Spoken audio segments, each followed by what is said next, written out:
Muy buenas noches, amigos televidentes. Es un gusto darle la bienvenida a todos ustedes en esta noche para disfrutar 8 en punto. Esta noche vamos a hablar de la investigación en el caso Selenel, que todavía se está dirimiendo en el juzgado correspondiente de San Salvador.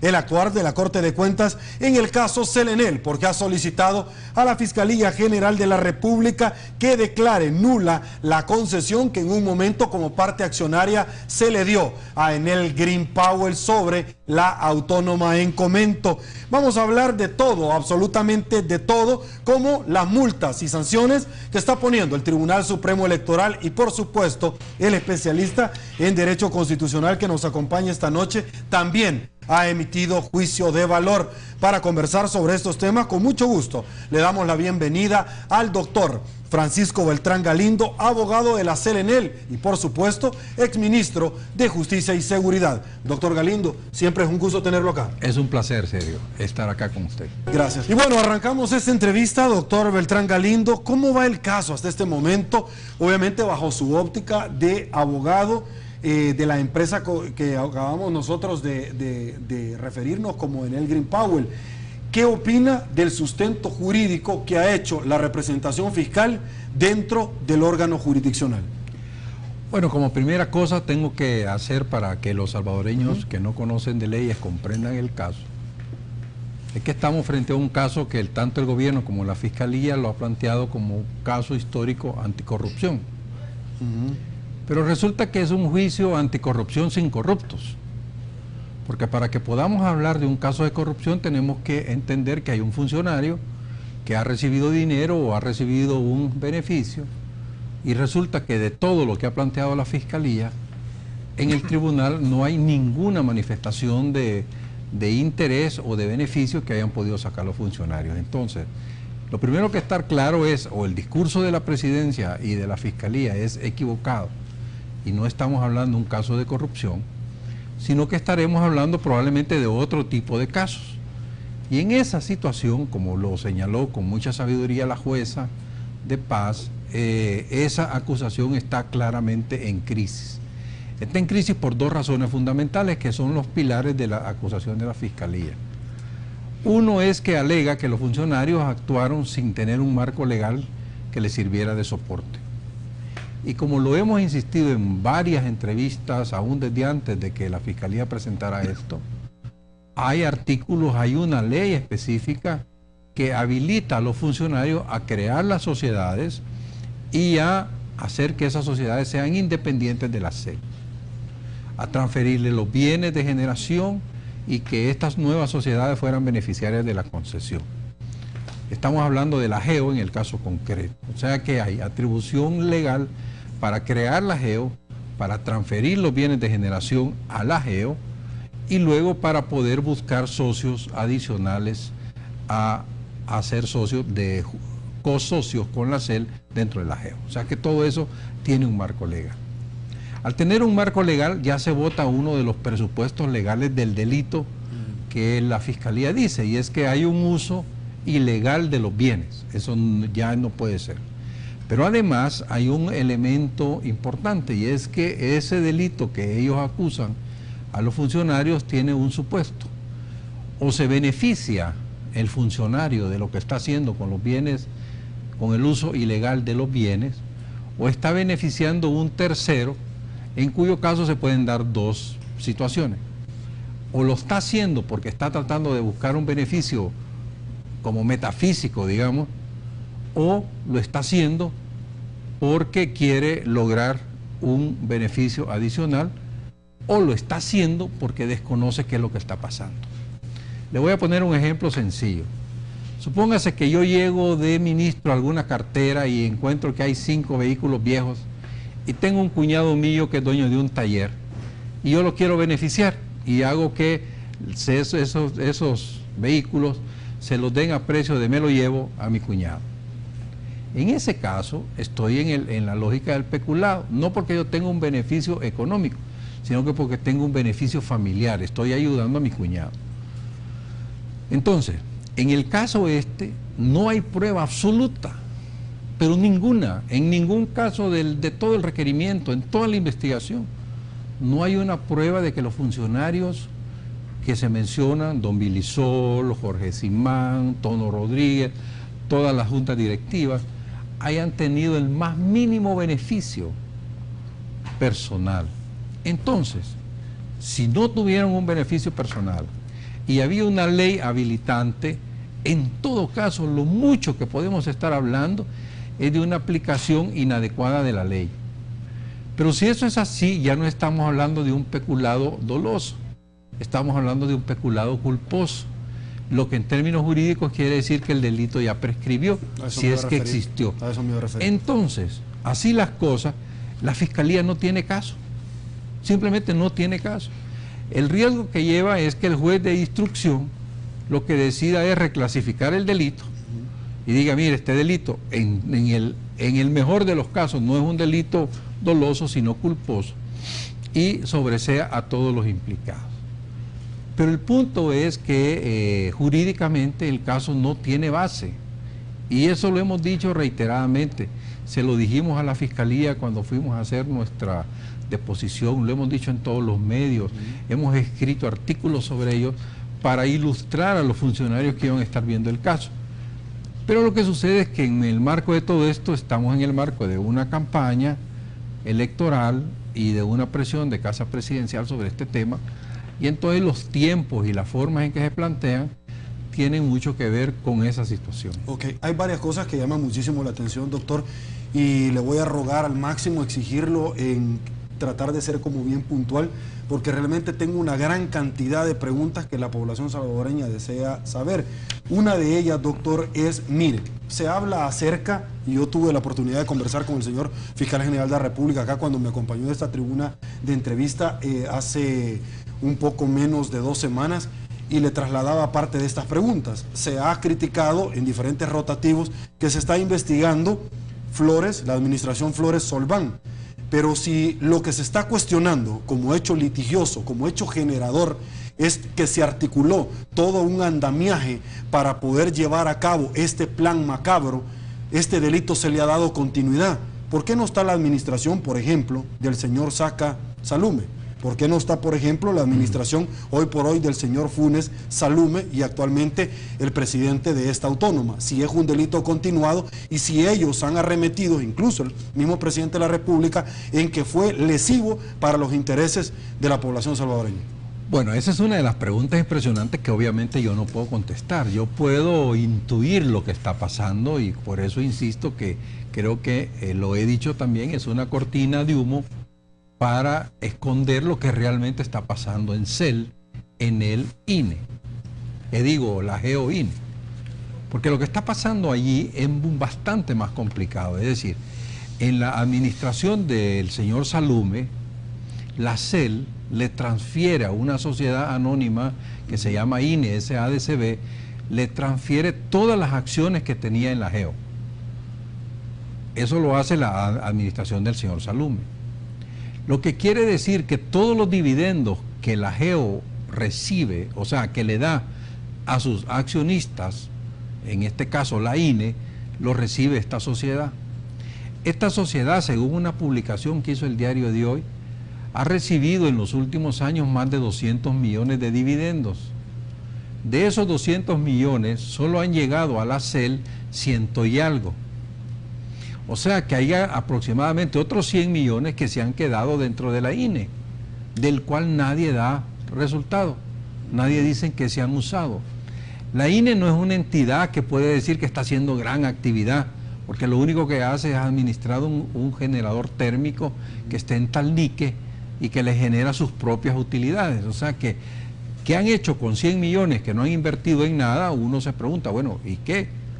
Uno empieza a tener un indicio de las cosas cuando resulta que la INE paga 10 millones de dólares para llevar un arbitraje que pierde. Y que resulta que se crea un fondo y ese fondo es alimentado periódicamente y resulta que de ese fondo el presidente de la CEL recibe, que eso es lo que se sabe, pueden haber otros, pero se sabe que este señor recibe un sobresueldo de casi $60,000 al año. Entonces, uno lo que ve es que hay más bien una actitud de tomar el botín de la GEO. y que toda la estructura esta de atacar el contrato y toda la cuestión va más orientada a crear una cortina de humo para no discutir esas otras cosas. Es más, la comisión de la Fiscalía, después de ese análisis un poco de realismo mágico que hace sobre el caso, al final dice algo que es entre bueno y sospechoso. El doctor que hace la presentación dice: le hemos entregado al señor fiscal como ruta, como una guía de ruta, dice él, el caso de la INE. Pero no le dice, mete una demanda contra la INE, sino que se la dejo para después. Claro, después de las elecciones, ¿verdad? Porque ahí lo que tiene que estar hablando es quiénes son los funcionarios culpables de lo que ha pasado ahí.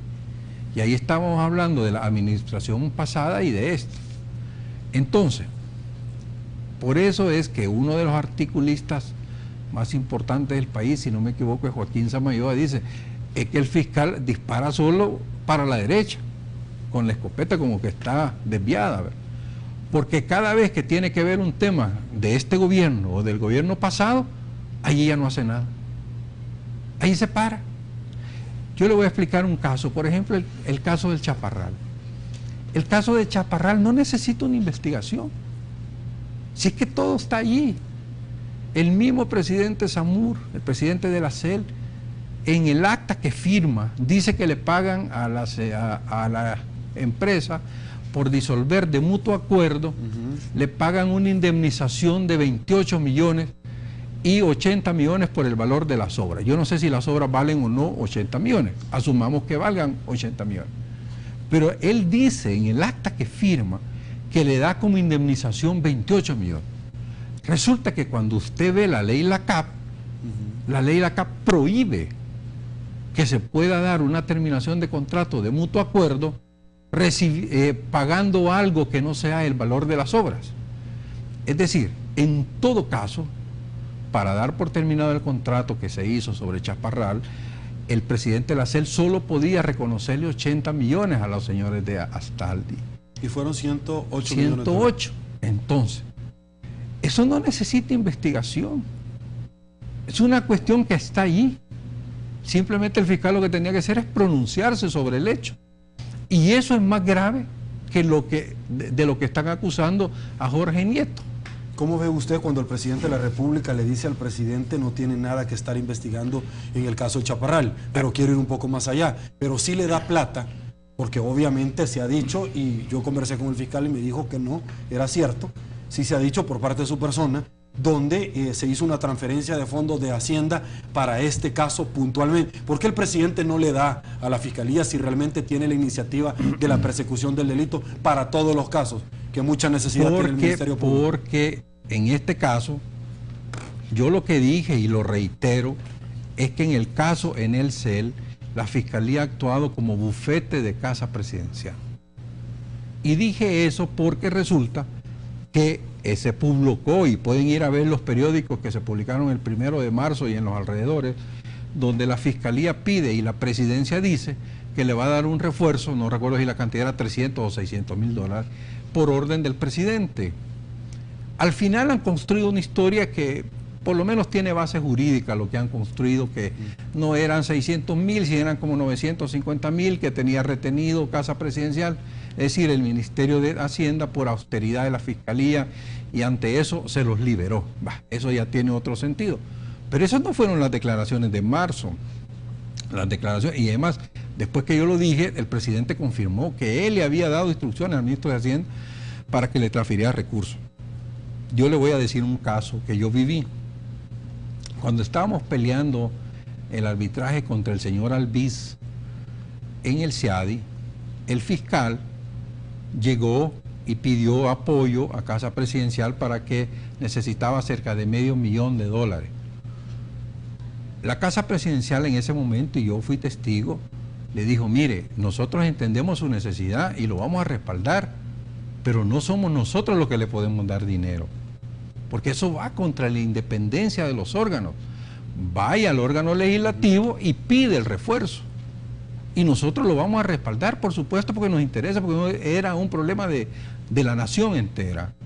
Entonces el fiscal, Belisario Artigas, usted se lo puede preguntar, Él va a la asamblea, pide el refuerzo, le explica a los señores diputados para qué lo necesita, los diputados entienden, le autorizan y él recibe el recurso.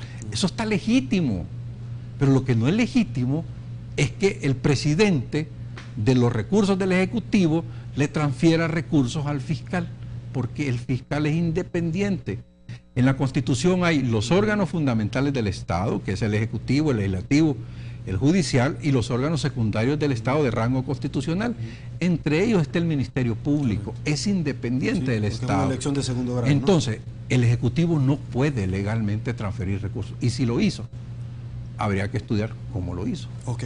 Pausa, señores, comercial, la primera acá en 8 en punto, porque tenemos mucho más que compartir con ustedes. Volvemos.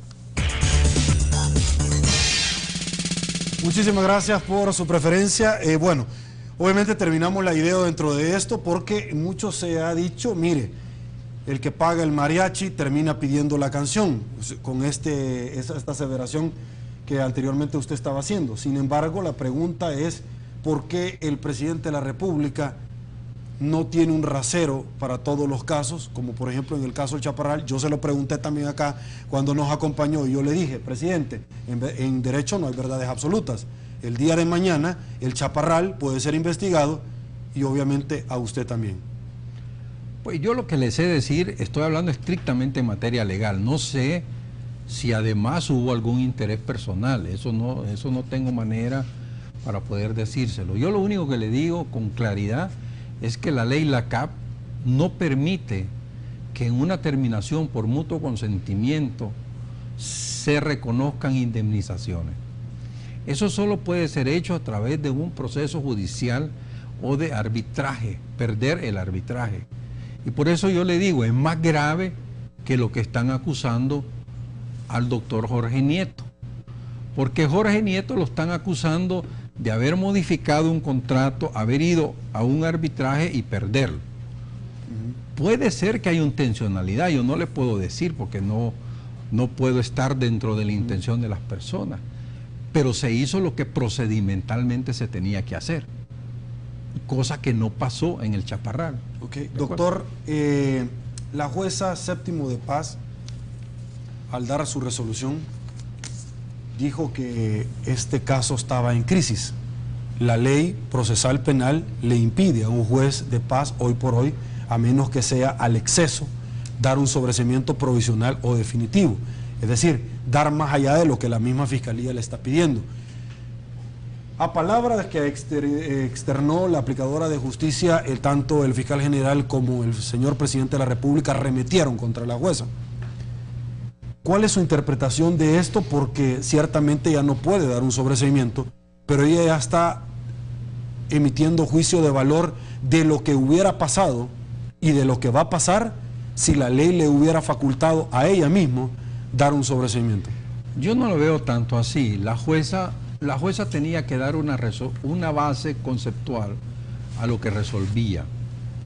Y no podía dar el sobreseimiento, eso estamos claros, tenía que subir eso al Tribunal de Instrucción. Pero también la Fiscalía le había pedido que declarara embargo en bienes de las personas y le había pedido que conociera a la par de la acción penal la acción civil. Entonces ella lo que hace es una valoración del caso para llegar a la conclusión que finalmente llega, es decir, lo que no puede resolver se lo pasa al juez de la instrucción, pero lo que puede resolver lo resuelve ella a base de ese criterio, y el criterio es, si la acusación está en crisis, mal hago yo en mandar embargos en los bienes de las personas si todo parece que son inocentes. Entonces, pero para llegar a esa conclusión ella tiene que hacer un análisis jurídico del caso y por eso lo hace. Déjeme decirle, yo quedé increíblemente bien sorprendido de la solidez jurídica de la jueza, no la conozco, pero realmente me parece una profesional de muy alto nivel, y la valoración, que es una valoración solo para efectos de su proceso, porque esa valoración no sirve para la siguiente fase, va a ser el siguiente juez el que va a tener que tomar su propia consideración. Pero hombre, si los jueces tienen la formación jurídica de la señora de Solís, yo me sentiría bastante tranquilo que así fueran el 80% de los jueces. Ok, magnífico.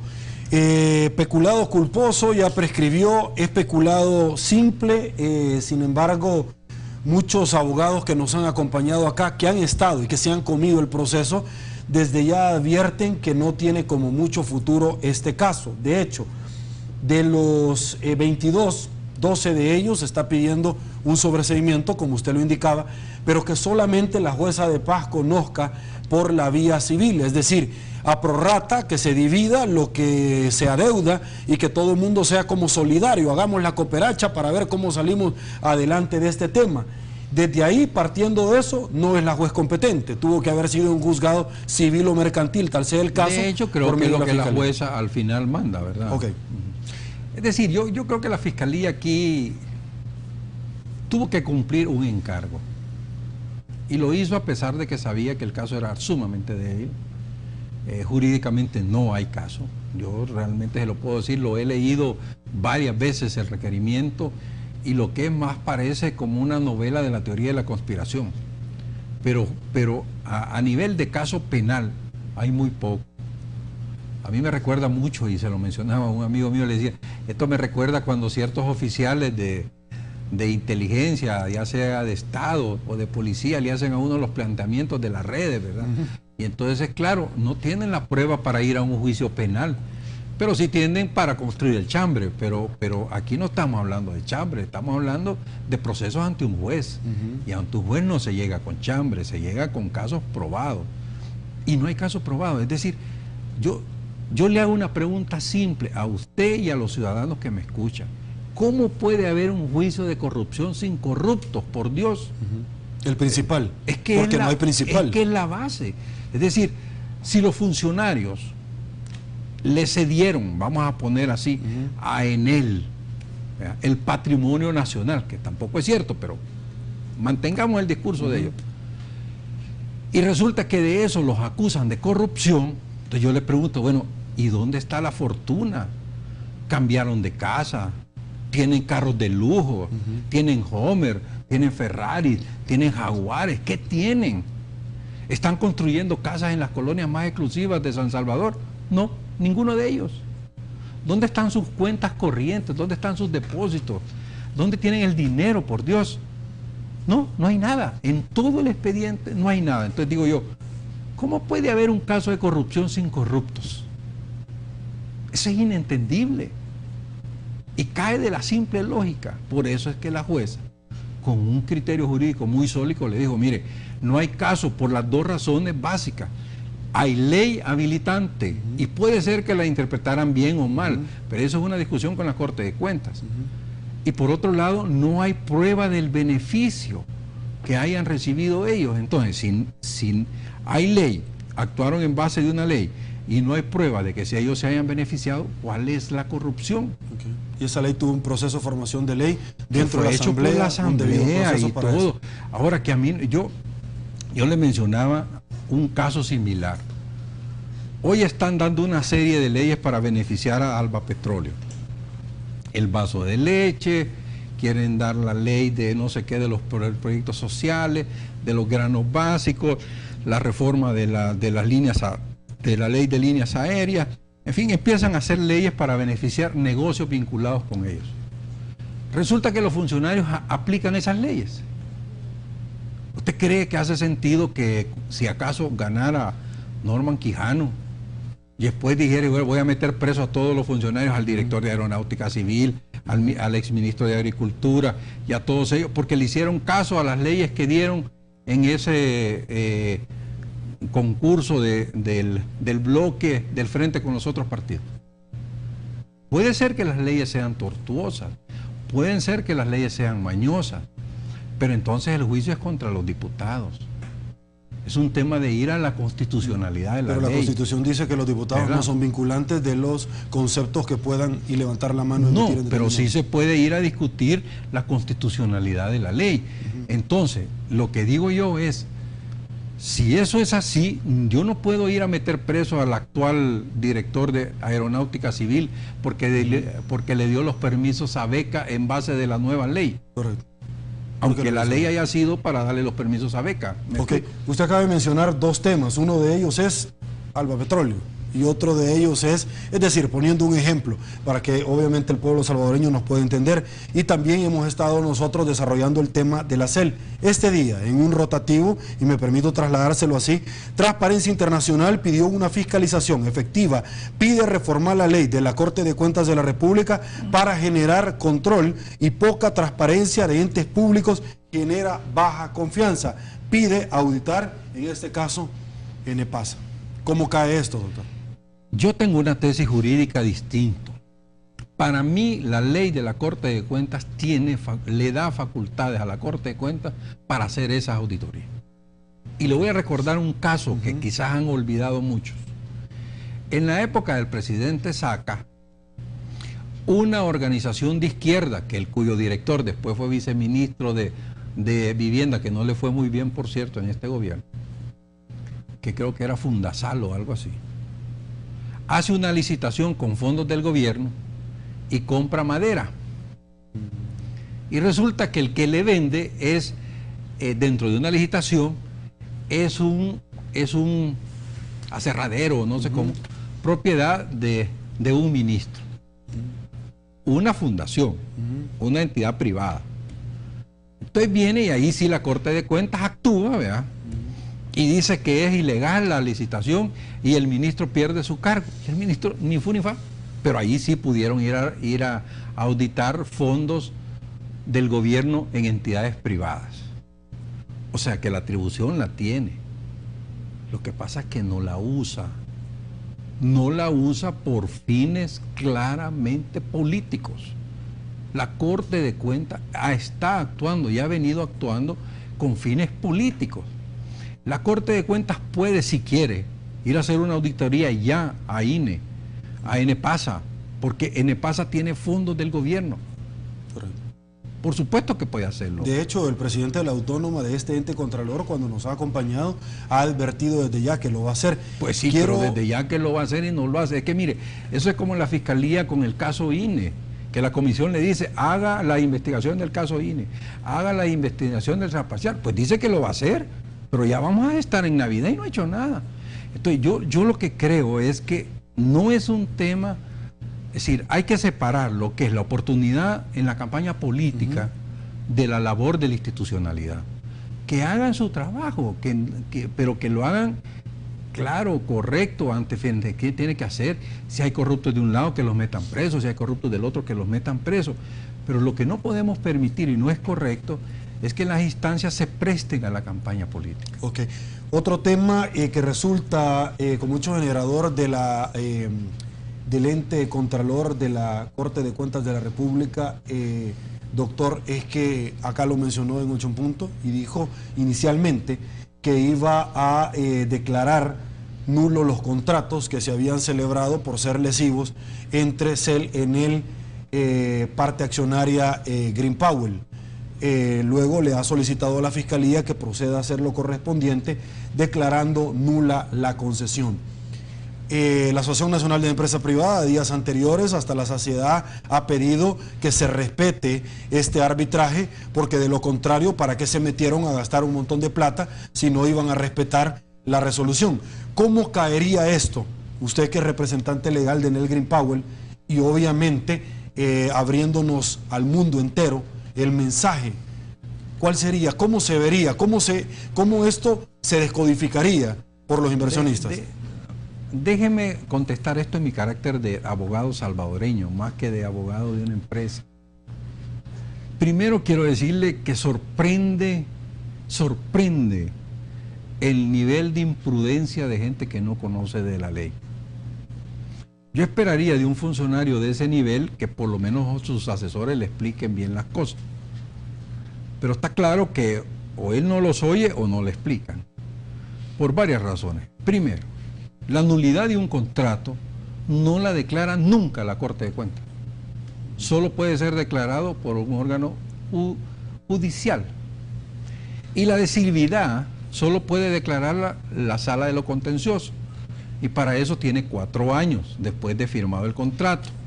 El gobierno del presidente Saca tuvo 2 años para alegar la lesividad.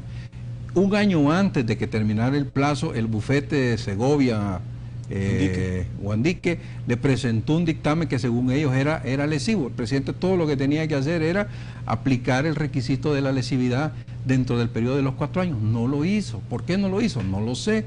Pero el punto es que no lo hizo. Entonces no va a venir la Corte ahora a decir, la Corte de Cuentas a decir ahora que hay que aplicar una lesividad, que no hay base legal para ello, pero además no tiene facultad para declarar nulo ningún contrato, ni ese ni ninguno más. Eso tiene que ser hecho ante los jueces. Pero más aún, como supongo que después alguien le explicó y le dijo, mire, eso no se puede hacer. Entonces cambiaron el discurso y dijeron, no vamos a pedir la nulidad de la concesión de la CIGET. En primer lugar, la concesión de la CIGET se la dio a la GEO, cuando era entidad 100% salvadoreña. Ahí la empresa italiana no tenía nada que ver en ese momento. Se la dio la CIGET a la GEO. La GEO sigue siendo administrada mayoritariamente por salvadoreños. En él no tiene ninguna concesión en este país, ninguna.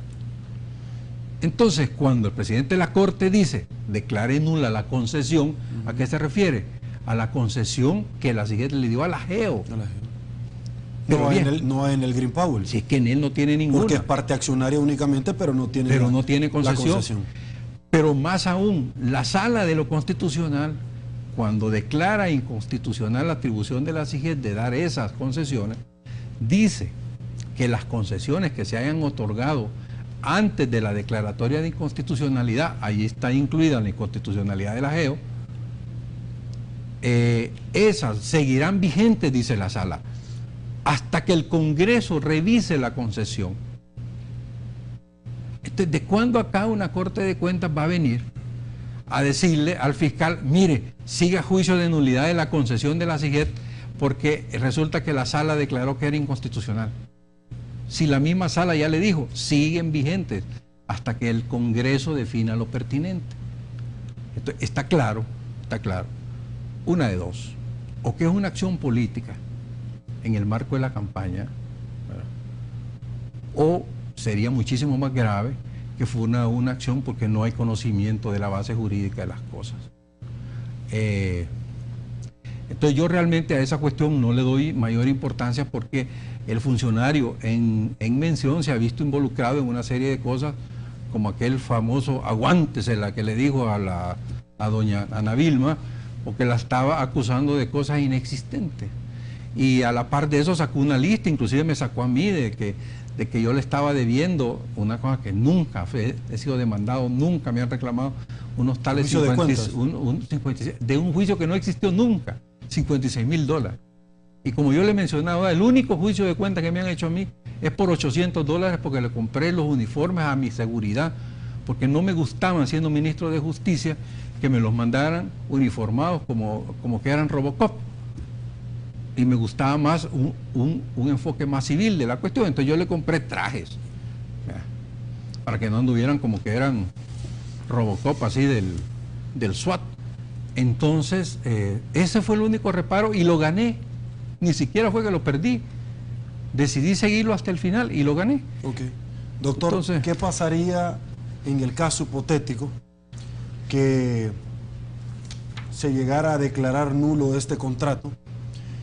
¿Nacería la posibilidad para que en el Green Powell, como parte accionaria, pueda llevar otro juicio por daños y perjuicios por lo que está realizando el Estado? Es decir, bueno, ya le prescribió el tiempo para haber actuado, no es la institucionalidad correcta, tendría que haber sido la Sala de lo contencioso administrativo, pero ya no le asiste el tiempo, y aún así, como aquí muertos tirando basura hemos visto en este país, se da el hecho. ¿Qué pasaría con su representada?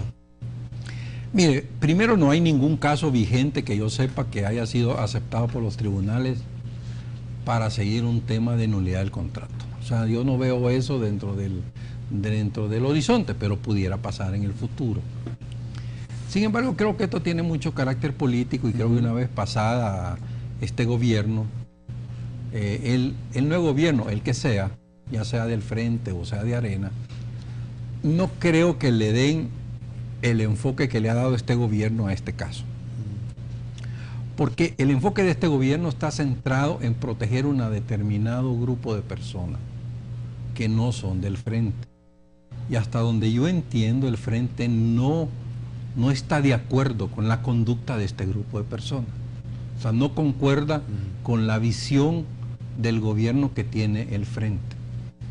No sé qué van a hacer ellos si es que ganan, pero me imagino que si gana Arena, que estoy un poco más cerca y comparto más la filosofía de Arena, yo sí creo que Arena lo que haría es deducir responsabilidades de estos funcionarios y obviamente lo mínimo sacarlos del gobierno. O sea que no creo que lleguemos al escenario de esa nulidad que usted plantea. Ok, pausa en 8 puntos, volvemos con más.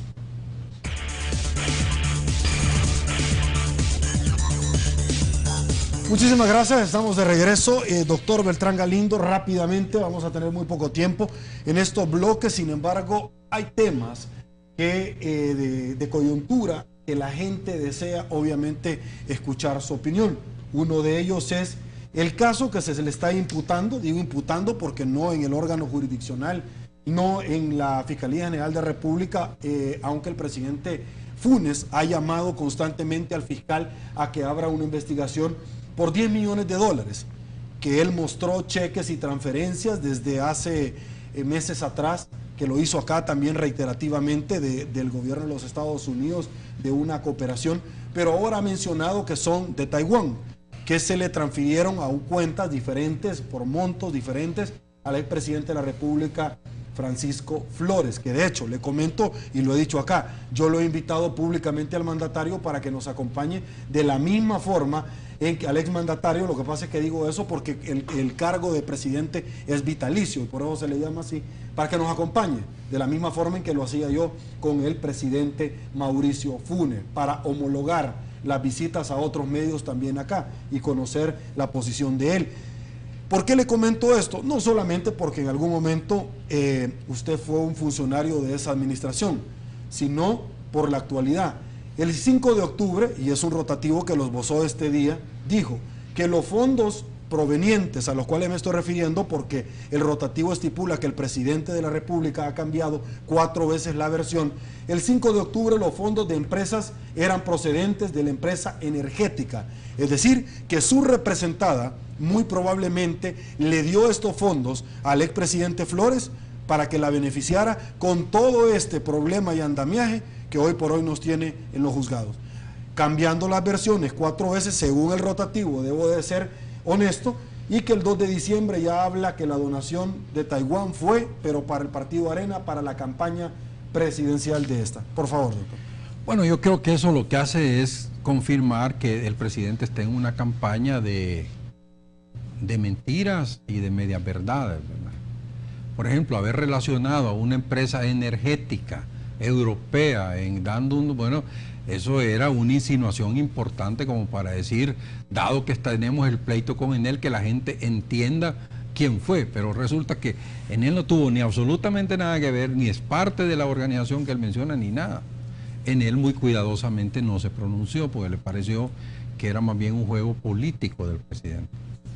Pero después tan claro era que era un juego político que empezó a cambiar la versión, hasta llegar a esta que llegamos. Pero lo que quiero señalar es que en esa actitud del presidente está cometiendo errores importantes. Él no se da cuenta que en 7 meses va a dejar de ser presidente. Su fuero presidencial termina. Claro, él podría irse al Parlacen. Irse al Parlacen y si yo me acojo al fuero. Pero ya hay antecedentes con el caso del presidente Portillo que le quitan el fuero. Entonces, el asunto es que el presidente, por ejemplo, en el caso hace público un documento privado del gobierno de los Estados Unidos. Ese documento, de ser cierto, ¿verdad?, las reglas de la ley criminal federal de los Estados Unidos de América declaran que es delito hacerlo público. O sea que estaríamos en el caso de un presidente que ha hecho público un documento privado del gobierno americano y cae en el caso de un delito federal. Si fuera cierto. Si es invento, pues ya será otra cosa. Pero si el documento que él hizo circular es cierto, entonces quiere decir que él ha hecho público sin permiso un documento reservado del Departamento del Tesoro, que está prohibido que se pueda hacer. Bueno, pero eso sería ya. Eso es pero un veámoslo tema. acá. No, pero veámoslo ahora acá. Él viene y dice, después que el doctor Fabio Castillo le señala que va a tener que declarar que va a tener una deuda de por lo menos 2.400.000 al terminar de su gobierno, del préstamo que le hizo Nicolás Salum, que también ha cambiado las versiones. Entonces resulta que ahora se lo dona.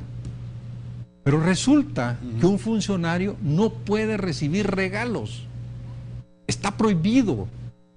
Y cuando recibe regalos, y además de esa magnitud, y además resulta que el que da los regalos toma un beneficio, aunque sea legal, no es un tema de si es ilegal o no es legal, porque el código no hace diferencia en eso.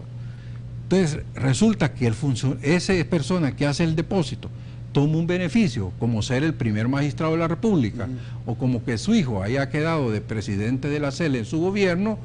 Entonces, allí se dan los dos supuestos para uno empezar a pensar que la donación no fue desinteresada, como el presidente dice.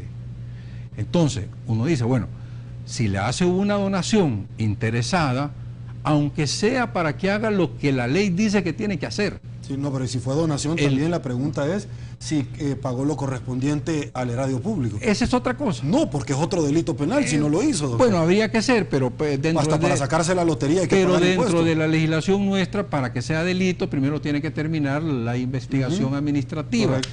Y allí el ministro Cáceres tendría que haber hecho la investigación, que no la va a hacer, por supuesto, ¿verdad? La va a tener que hacer el nuevo ministro de Hacienda. Pero lo que quiero decir es que el presidente está cometiendo errores. En esa su campaña de que yo soy el responsable de la campaña mala del Frente, porque el Frente, si usted ve los anuncios, no hace favor ni en el fútbol. Sí. ¿Verdad? Es una cosa maravillosa, ellos son angelitos, corderitos. Y entonces quien hace la campaña dura es el presidente. Ok, pero veámoslo acá en el país y es donde yo me quiero centrar, porque obviamente usted nos ha planteado el caso de aquel país del norte. El fiscal general de la República le ha dicho: usted está entorpeciendo la investigación, No, pues, en enseñar eso, de dónde lo ha sacado, y el presidente le dice: si usted quiere que le explique, venga a mi oficina. Es que él no va a llegar, lo van a mandar a citar, que son dos cosas diferentes. Es que al presidente, como le estoy diciendo, el presidente se le olvida que le quedan 7 meses, es menos que un parto. Y el problema es que en esa situación... ¿Por qué relaciona el parto? ¿No? ¿Alguna novedad? No. No, Okay. para nada, no tengo, no, ni por cerca. Okay. Se le ocurre que ando con esos pensamientos. Pero la cuestión es que es menos que eso, pues, son 7 meses. Entonces, la situación es que ante esa lógica, el presidente tiene que entender que ya no manda. Y en febrero va a dejar de mandar por completo. Entonces, si él no comprende que tiene que ser un estadista y va a seguir en este juego, las consecuencias ya las veremos después, ya serán cuestiones. Yo creo que el fiscal ha sido muy comedido, muy sabio en decirle, mire, prudencia. Prudencia, correcto. Porque está cometiendo, como le decía yo, acciones que pudieran llegar a ser consideradas delitos federales y delitos locales, porque la ley nuestra también lo prohíbe. Entonces yo creo que es un error, es un error. Pausa, señores, en 8 en punto. Volvemos con más. Sabíamos que iba a estar pendiente de su entrevista a 8 en punto. Doctor Francisco Beltrán Galindo, Tribunal Supremo Electoral ha impuesto sendas multas a diferentes personas, tanto naturales como jurídicas. Una de las naturales es la señora Rebollo, por haber emitido en algún momento una ponderación, un juicio de valor en un comercial suscrito por ella en contra del profesor Salvador Sánchez Serén.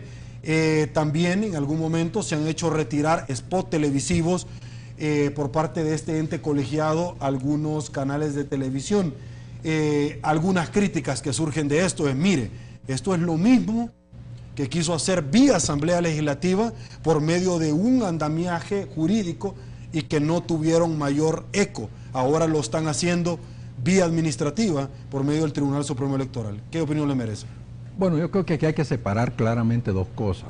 Una es los spots pagados por el partido político o por instituciones relacionadas al partido político, que en ese caso el tribunal tiene plena capacidad para evaluar sancionar y pedir que se separen de los medios. Ahí estamos claros. Lo que no puede hacer es lo que trató de hacer, es que los medios usaran una censura previa. Eso definitivamente. Pero eso hay que separarlo de la instancia en lo que una persona natural, con su nombre, hace una acusación o hace una presentación sobre uno de los candidatos. Eso no tiene nada que ver con el Tribunal Supremo Electoral. Ese es un asunto que en todo caso tendría que ser resuelto por la vía penal, por la justicia común, porque no estamos en el marco de la campaña. El Código Electoral no regula el hecho que las personas denuncien o no a un candidato. Eso es un derecho que yo como ciudadano tengo. Ahora, si yo lo hago, ¿verdad?, me atengo a las consecuencias de la ley penal normal.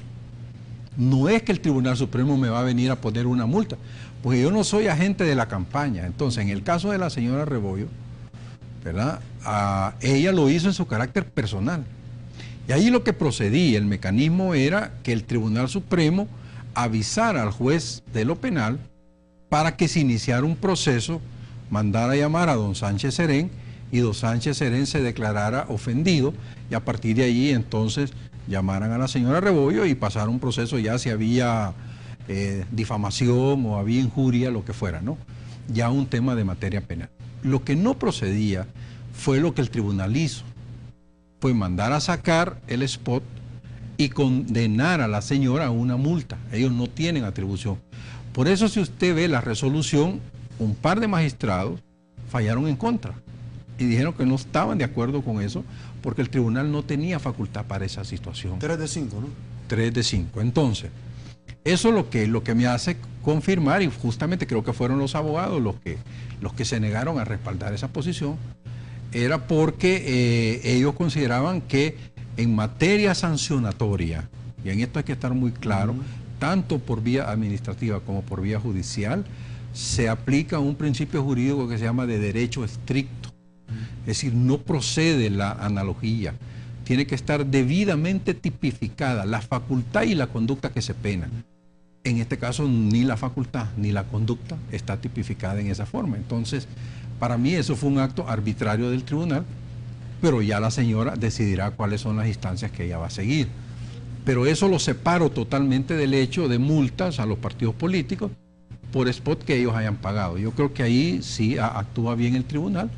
Lástima que lo hace hasta ahora, debió hacerlo desde el comienzo. Una campaña adelantada, por ejemplo. Porque la campaña ha sido adelantada, ha sido sucia desde el inicio y la verdad que debió ser controlada desde antes.